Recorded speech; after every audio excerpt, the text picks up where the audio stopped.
నమస్కారం. గత కొన్ని నెలలుగా అంటే డిసెంబర్ 8, 2024 నుంచి ఏం జరుగుతుందో మీరందరూ చూస్తున్నారు. మీ అందరికీ మై అపాలజీస్, నన్ను క్షమించండి.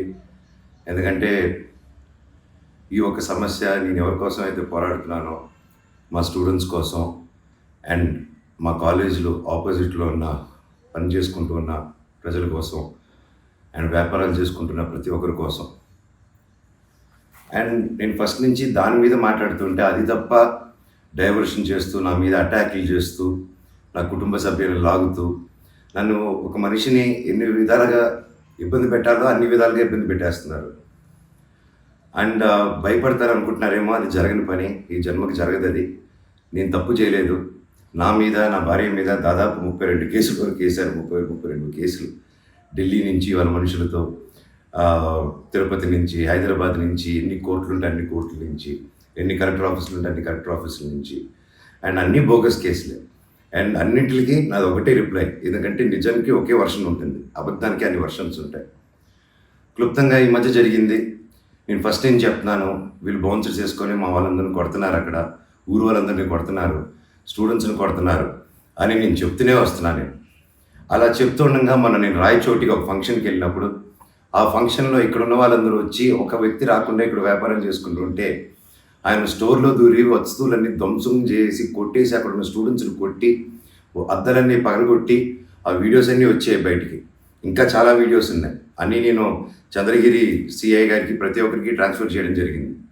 ఓనర్ ఇంకా కనిపించలేదు, ఆయన ఏమయ్యాడు, ఎవరు దీంట్లో ఉన్నారో తెలియదు. కాకపోతే వచ్చి కంప్లైంట్ అది చూసిన వాళ్ళు వచ్చి కంప్లైంట్ ఇస్తున్నా కంప్లైంట్ తీసుకోలేని పరిస్థితి. కంప్లైంట్ రాసిస్తే కంప్లైంట్ బాగాలేదు, ఇది బాగాలేదు, సో ఇంకోటి రాసుకోరండి. ఒక 3 రోజుల తర్వాత కాదండి చెప్తున్నది కంప్లైంట్ అంటే 3 రోజులు అయిపోయింది కదా, ఇంకెందుకు అంటే ఇన్ని రోజులు నేను కొట్లాడుతున్నారని చెప్తూ పోరాటం జరిగే మధ్యలోనే ఇలా వచ్చి అటాక్ చేసుకుని ఎవడేం చేయలేరు ఇక్కడ అని ఒక మాబ్క్రసీ జరుగుతుంది. అండ్ నిన్న రాత్రి కూడా నాకు ఇంటెలిజెన్స్ నుంచి మా హాస్టల్లో ఉన్న సురేష్ అన్నకి ఆ వాయిస్ రికార్డింగ్ కూడా మీకు పంపిస్తాను. ఫోన్ చేసి నేను ఆనరబుల్ సీఎం గారి దగ్గర బందోబస్తులో ఉన్నాను, మనోజ్ గారు అక్కడికి వచ్చారా, ఎందుకు వచ్చారు, మీ హాస్టల్ దగ్గరికి వచ్చారా, ఎఫ్ఐ దగ్గర రెస్టారెంట్ దగ్గరికి వచ్చారా, ఏదైనా ప్రోగ్రామ్ చేశారా. నేను ఆ సార్కి చెప్పాను, సార్ ఇఫ్ ఎనీథింగ్ నన్ను అడగండి. నేను ఆ సార్తో ముందు కూడా మాట్లాడాను, మీరు వాళ్ళని ఇబ్బంది పెట్టకండి, ఎనీథింగ్ ఎనీ టైం నాకు ఫోన్ చేయండి అన్నాను. పైగా నిన్న మధ్యాహ్నం 3-4 అలా జరిగింది ఆ ఫోన్ రావడం, నేను ఆ సార్తో మాట్లాడటం. మళ్ళీ నిన్న రాత్రి నేను ఇక్కడ తెలిసిన వాళ్ళ రిసార్ట్లో ఉంటే, ఇప్పుడు దాదాపు ఒక 15-20 ఇళ్ళు ఉంటాయి ఇక్కడ. వాటి మధ్యలో అన్నీ దాటుకుంటూ సైరన్ వేసుకుంటూ 10:30కి వచ్చి నేను నా నెక్స్ట్ ఫిలిం డైరెక్టరు నా సిబ్బంది అందరూ కూర్చొని మేము అప్పుడే డిన్నర్ కూర్చొని తిందామని కూర్చున్నప్పుడు సరే అని వచ్చారు.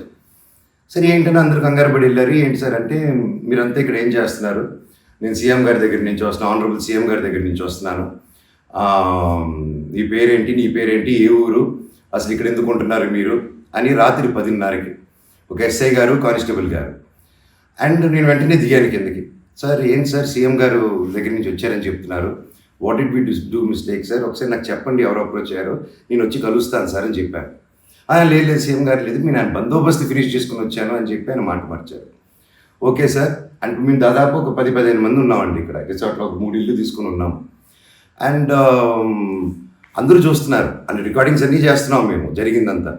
లేదు సార్ ఇలా అన్అఫీషియల్గా కాదు సార్, స్టేషన్కి వెళ్దాము, అక్కడైతే రికార్డింగ్ ఉంటుంది, డైరెక్ట్ డీజీపీ గారి ఆఫీస్కి ఉంటుంది, let's do that recording that sir అని చెప్పి మీ గారు వదండి స్టేషన్కి వెళ్ళి నాకు ఒకటే చెప్పండి, ఆనరబుల్ సీఎం గారి పేరు ఎందుకు తీశారు మీరు, అండ్ మా వాళ్ళని ఎందుకు ఇంటిమిడేట్ చేస్తున్నారు, అక్కడ షాప్ ఇరిగిపోయి అదంతా చేసి నేను కంప్లైంట్ చేస్తుంటే వాళ్ళని ఏం చేయట్లేదు, అది అడిగిన వాడిని మాత్రం ఇలా వచ్చి టార్చర్ చేస్తున్నారు. భయానికంటే ప్రేమ గొప్పదండి, అది నేను నమ్ముతాను. అండ్ నేను మళ్ళీ చెప్తాను, జరిగింది ఇది. అండ్ నేను అక్కడికి వెళ్ళిన తర్వాత పోలీస్ స్టేషన్కి నేను నా కారులో ఎక్కి స్టేషన్కి వెళ్ళాను. వెనకెళ్ళి ఎస్ఐ గారు వస్తున్నారు. స్టేషన్ లోపల ఆగి వెళ్ళిన తర్వాత ఎస్ఐ గారు 500 మీటర్ల దూరంలో ఆగారు. ఆగిన తర్వాత మా వాళ్ళు వెళ్ళి సార్ వెయిట్ చేస్తున్నారు, 2 ఎందుకు వస్తానని కారు తీసి ఆయన వెళ్ళిపోయాడు, ఆయన కానిస్టేబుల్ గారు. నేను లోపలికి వెళ్ళి హెడ్ గారు ఉన్నారు, ఇంకో కానిస్టేబుల్ గారు ఉన్నారు. అయ్యా కెమెరా ముందు మాట్లాడదామని చెప్పి, అయ్యా ఇలా వచ్చి నన్ను డిస్టర్బ్ చేశారు, ఎందుకు చేశారంటే ఎస్ఐకి ఫోన్ చేసి నేను తీయట్లేదు సార్ అంటే స్పీకర్ పెట్టండి అన్నాను, అన్నీ రికార్డ్ చేశారు. అండ్ అఫీషియల్ ఆ కెమెరా ముందే మాట్లాడుకున్నాం. దయచేసి పోలీస్ స్టేషన్లో జరిగిన రికార్డింగ్స్ కుదిరితే చూడండి, మీరు తెప్పించుకొని ఏం జరిగిందో. ఇదండి జరిగింది. అండ్ ఎస్ఐ గారు రాలేదు, ఎవరు రాలేదు, నేను ఎక్కడే వెయిట్ చేస్తున్నాను. ఈలోగా సిఐ గారు ఫోన్ చేస్తే నాకు మెసేజ్ పెట్టండి సార్, మా వాళ్ళకి నేను ఇక్కడ నన్ను ఇంత ఇంటిమిడేట్ చేసి నన్ను ఇలా తొక్కాలని చూస్తూ ఉంటే ఇంకా మిగతా వాళ్ళందరినీ ఏం చేస్తారు సార్ మీరు, నేను ఊరి దాటాక వాళ్ళని ఏం చేస్తారు సార్, వాళ్ళకి ఏం ప్రొటెక్షన్ ఉంది అని చెప్పి అనడం జరిగింది. సో ఇది జరిగింది, ఎందుకంటే ఒక్కొక్కరు ఒక్కొక్క న్యూస్ క్యారీ చేస్తున్నారు. But this is the facts happen. నా దగ్గర ప్రతిదీ ఫ్యాక్ట్ ఉంది. నన్ను తప్పు అయితే నా షర్ట్ పట్టుకుని ఎవరే మనోజ్ నువ్వు తప్పురా అని అడగండి మీరు, I'm ready for that. But దీంట్లో దీంట్లో ఏది నాది ఒక తప్పు లేదు. అండ్ ఈరోజు కూడా I'm going to meet SP గారు ఈరోజు 5 గంటలకి. ఆయన కలిసి ప్రతి ఒక్క ప్రూఫ్ ప్రతిదీ నా దగ్గర ఉండేది వెళ్ళి తీసుకెళ్ళి చూపించి సార్కి సబ్మిట్ చేయాలనుకుంటున్నాను. థ్యాంక్ యూ సో మచ్ అండి. జై హింద్.